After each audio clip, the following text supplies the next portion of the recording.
देश की सियासत में इस वक्त किसान सबसे बड़ा सवाल बनकर खड़ा है। हालांकि व्यापारिक डील को लेकर आरोपों की ऐसी बौछार हुई कि मानो सरकार ने किसानों की पीठ पीछे कोई बड़ा सौदा कर लिया हो।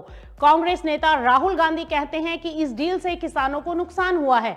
समाजवादी पार्टी प्रमुख अखिलेश यादव का आरोप है कि किसानों के हितों को ताक पर रख दिया गया है और कुछ किसान संगठनों का तो ये कहना है कि सरकार अमेरिका के दबाव में झुक गई।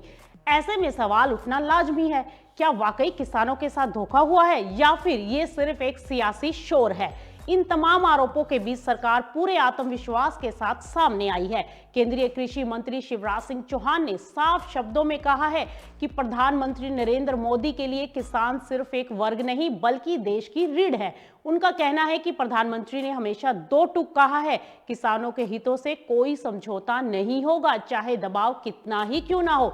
सरकार का भी दावा है कि किसी भी ट्रेड डील में ऐसा कोई फैसला नहीं लिया गया जिससे किसान की फसल, उसकी आमदनी या उसके भविष्य खतरे में पड़े। सरकार ये स्पष्ट करती है कि मुख्य अनाज, डेयरी उत्पाद और देश के किसानों की प्रमुख फसलों पर सुरक्षा कवच पूरी तरह से कायम है।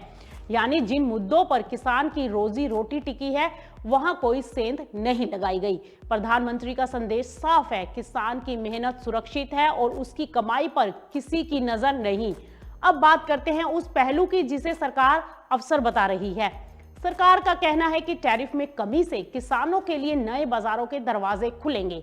पिछले साल भारत ने करीब 63,000 करोड़ रुपए का चावल निर्यात किया। अब बासमती चावल, अन्य किस्मों के चावल और मसालों के लिए विदेशी बाजार और खुल सकते हैं। यही नहीं, कपास और टेक्सटाइल के निर्यात में बढ़ोतरी से कपास उगाने वाले किसानों को भी सीधा फायदा मिलने की बात कही जा रही है। सरकार का दावा है कि यह डील नुकसान नहीं बल्कि नई संभावनाओं की खेती है। वहीं आयात को लेकर भी सरकार ने तस्वीर साफ कर दी है। कुछ ऐसी चीजें हैं जैसे दालें, खाद्य तेल और कुछ विशेष फल जिनका उत्पादन देश में अभी जरूरत के मुताबिक नहीं है। ऐसे में आयात करना मजबूरी है। मजबूरी को कमजोरी बताना सही नहीं। सरकार का कहना है कि आत्मनिर्भर भारत की दिशा में लगातार काम हो रहा है, लेकिन जब तक उत्पादन पूरी तरह नहीं बढ़ता तब तक आयात जरूरी है और इसका मतलब यह कतई नहीं कि किसानों की सुरक्षा खतरे में है। संसद के भीतर भी इस मुद्दे पर खूब हंगामा हुआ। विपक्ष ने सवाल उठाए, सरकार ने जवाब दिए। सरकार का कहना है कि रात के 2 बजे तक विपक्ष को सुना गया, नियमों के तहत चर्चा हुई और किसी के साथ अन्याय नहीं किया गया। यानी संसद में भी प्रक्रिया के दायरे में रहकर हर बात रखी गई।